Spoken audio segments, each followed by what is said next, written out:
بسم اللہ الرحمن الرحیم۔ جب ہم کیوبا سے واپس آئے تو کئی قیدی بہت سخت بیمار تھے۔ اڈیالہ میں علاج معالجے کا کوئی مناسب بندوبست نہ تھا۔ بار بار ایس پی کو درخواست کی کہ ساتھی بیمار ہیں اور بعض کا تو کیوبا میں آپریشن بھی ہوا ہے، انہیں علاج اور دوائی کی سخت ضرورت ہے، لیکن اس نے ہر مرتبہ یہی جواب دیا کہ میں مجبور ہوں، کچھ نہیں کر سکتا۔ آخر اس نے ایک ڈاکٹر کو بھجوا دیا۔ 2 قیدی ایک کرسی میز لے کر ہمارے کمرے میں داخل ہوئے۔ پوچھنے پر بتایا کہ ڈاکٹر صاحب آ رہے ہیں۔ تھوڑی دیر بعد ڈاکٹر صاحب آ گئے۔ اس کے ساتھ ایک اور قیدی تھا جس کے ہاتھ میں ایک ڈبہ تھا جو گولیوں سے بھرا ہوا تھا۔ ڈاکٹر نے بلند آواز میں کہا، مولویو لائن میں کھڑے ہو جاؤ۔ جو ساتھی مریض تھے وہ لائن میں کھڑے ہو گئے۔ ڈاکٹر ایک ایک ساتھی کو بلا کر پوچھتا، کیا تکلیف ہے؟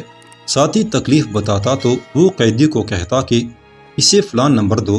ڈاکٹر نے کسی ساتھی کی نبض تک چیک نہیں کی اور سب کو کہا، آپ لوگوں میں تو کوئی مریض نہیں ہے۔ یہ کہتے ہی اپنا چلتا پھرتا ہسپتال اٹھایا اور چلا گیا۔ پھر ایس پی کو شکایت کی کہ ساتھیوں کو مناسب علاج کی ضرورت ہے۔ کچھ دن بعد پھر وہی ڈاکٹر آیا اور دوبارہ پہلے کی طرح دوائی تقسیم شروع کر دی۔ جب اس نے 2 ساتھیوں کو دوائی دی تو ایک ساتھی نے کہا، ڈاکٹر صاحب تم نے یہ کیا ڈرامہ بنایا ہوا ہے؟ تمہیں مزاق کے لیے کوئی اور نہیں ملا؟ کم از کم ساتھیوں کی نبض تو چیک کرو۔ ڈاکٹر کہنے لگا، دوائی چاہیے کہ نہیں؟ اس پر ساتھیوں کو بہت غصہ آیا اور ڈاکٹر کو کمرے سے نکال دیا۔ بعد میں پتہ چلا کہ یہ ڈاکٹر قتل کے کیس کا قیدی ہے۔ جیل کا ماحول دیکھنے میں تو جیل کا ماحول بڑا صاف ستھرا اور خوبصورت تھا۔ ہفتے میں ایک بار پوری جیل کی صفائی ہوتی، لیکن قیدیوں کی حالت اور انتظامیہ کا قیدیوں سے سلوک انتہائی برا تھا۔ جیل میں بھی کھلے عام جرائم ہوتے تھے۔ چرس و ہیروئن بھی ہر قیدی کو ہر وقت مل سکتی تھی۔ جن قیدیوں کو مشقت کی سزائیں تھیں ان میں اگر کوئی پیسے والے ہوتے تو آرام سے بیٹھے رہتے، انہیں کوئی کچھ کہنے والا نہیں تھا۔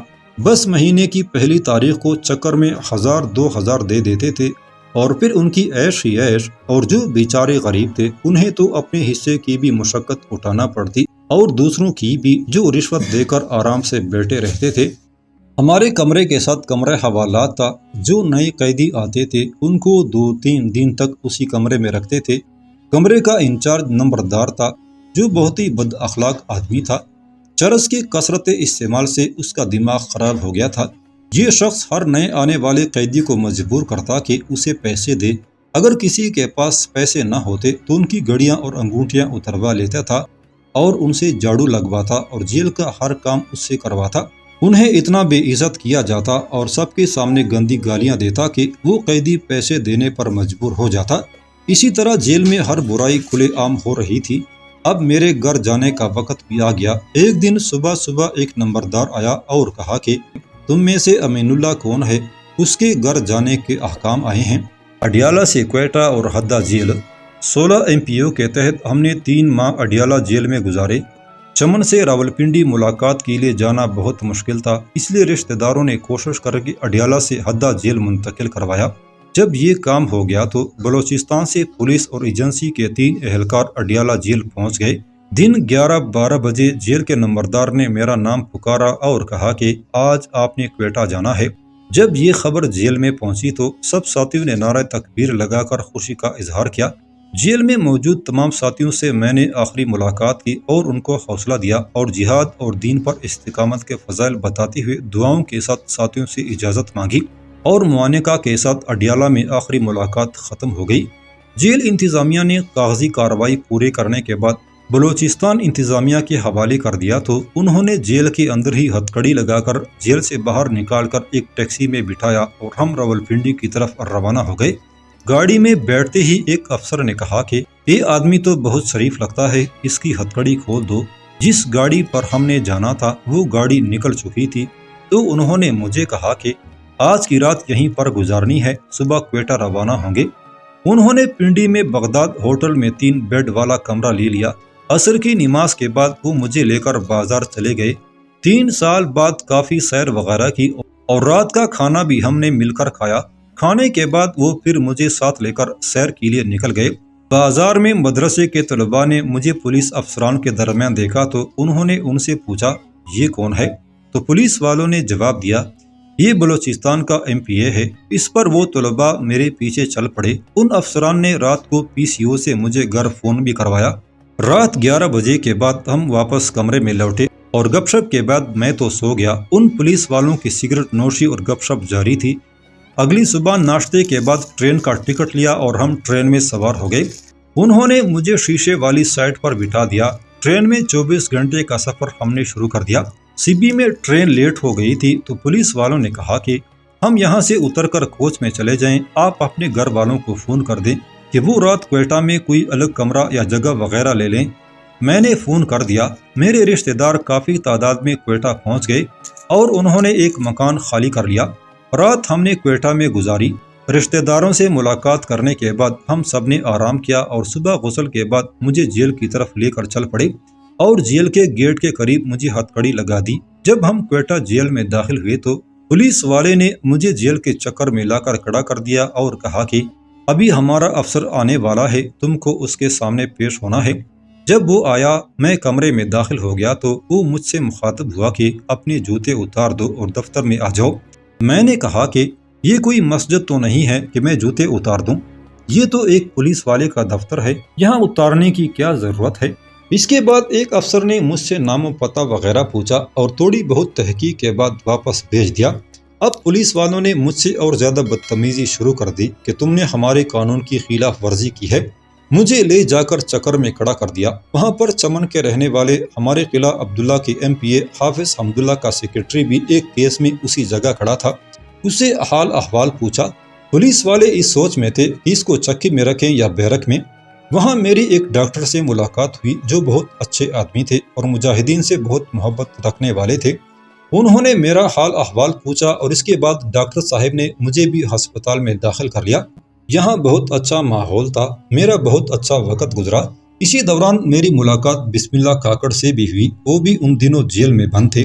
اس نے بھی میری بہت خدمت کی، بہت سارے تحفے تحائف کے ساتھ ساتھ گھر کی روٹی بھی کھلائی جو میرے لیے بہت عظیم نعمت تھی، کیونکہ گزشتہ 3 سالوں میں یہ میری پہلی گھر کی پکائی ہوئی روٹی تھی۔ جس کمرے میں تھا اسی کمرے میں 3 اور آدمی بھی تھے۔ میرے پوچھنے پر انہوں نے بتایا کہ ان میں سے ایک تعلیمی بورڈ کے ڈائریکٹر تھے اور دوسرے 2 بھی بڑے افسران میں سے تھے۔ جب میں نے ان سے پوچھا کہ آپ کس کیس میں ہیں تو انہوں نے جواب دیا کہ ہمارے اوپر کرپشن کا الزام ہے۔ ہسپتال کے کمروں میں ڈاکٹروں کا رویہ قابل تعریف تھا اور انہیں دیکھ کر پولیس والوں نے بھی اپنا رویہ تبدیل کر لیا۔ چند دن بعد ایک بڑا افسر ملاقات کے لیے آیا اور انہوں نے بتایا کہ آپ بہت جلد گھر جانے والے ہیں۔ ان کے جانے کے 1 دن بعد مجھے پھر چکر میں لا کر کھڑا کر دیا اور کہا کہ آپ کی تحقیق ہوگی۔ کچھ دیر بعد ایجنسی اور پولیس کے 6 افسران ملاقات کے لیے آئے۔ ہر ایک کے ہاتھ میں کاغذ قلم تھا۔ نام پتہ وغیرہ لکھنے کے بعد دوسرے کئی سوال کیے۔ پھر ایک افسر نے مجھ سے کہا کہ کوئی ایسا واقعہ سناؤ جو بہت دلسوز ہو۔ میں نے ایک واقعہ بتایا۔ اس کے بعد اس نے مجھ سے پوچھا آپ کو کس نے گرفتار کیا تھا؟ میں نے کہا آپ ہی لوگوں نے۔ تو اس نے ایک واقعہ بیان کرتے ہوئے کہا ایک آدمی درخت کاٹ رہا تھا تو اس نے درخت سے پوچھا تم اتنے بڑے کیوں ہو اور یہ چھوٹی سی کلہاڑی تمہیں کاٹ رہی ہے؟ تو اس درخت نے عجیب جواب دیا اگر کلہاڑی کے اندر میرا دستہ نہ ہوتا تو یہ مجھے کبھی نہیں کاٹ سکتی۔ 1 گھنٹہ سوال جواب کے بعد مجھے واپس کمرے میں لے آئے۔ حافظ حمداللہ کے سیکرٹری جو 1 دن پہلے رہا ہوئے تھے 1 دن بعد پھر کپڑے لے کر آ گئے اور کہنے لگے آج آپ کی رہائی ہے، باہر بہت سے لوگ آپ کے رشتہ داروں کے علاوہ بہت طالبان جمع ہیں۔ بس کپڑے بدل کر جیل سپرنٹنڈنٹ کے دفتر میں آیا۔ وہاں پر حاجی آدم خان اور حافظ حمداللہ اور دوسرے علماء کرام بیٹھے تھے۔ کاغذی کارروائی کے بعد مجھے جیل سے رہا کر دیا گیا۔ جیل کے مین گیٹ سے باہر نکلا تو بہت تعداد میں لوگ جمع تھے۔ جیل سے جلوس کی شکل میں ہم کوئٹہ میں حاجی آدم خان کی رہائش گاہ پر چلے گئے اور وہاں سے چمن کی طرف روانہ ہو گئے۔ مولانا عبد المنان شہید اور دوسرے علماء مجاہدین کے ہمراہ ہم ایک جلوس کی شکل میں چمن پہنچے تو ہر طرف خوش آمدید اور مرحبا کی صدائیں بلند ہو رہی تھیں۔ تمام احباب رشتہ داروں اور ساتھیوں سے ملاقات کے بعد گھر پہنچا تو گھر میں ملاقات کا سلسلہ شروع ہو گیا۔ ہماری رہائی کے بعد گوانتانامو بے کے حالات۔ ہماری رہائی کے بعد خصوصاً 2006 سے اب تک گوانتانامو بے جیل میں مجاہدین قیدیوں کے ساتھ امریکیوں کا سلوک بہت بدل چکا ہے۔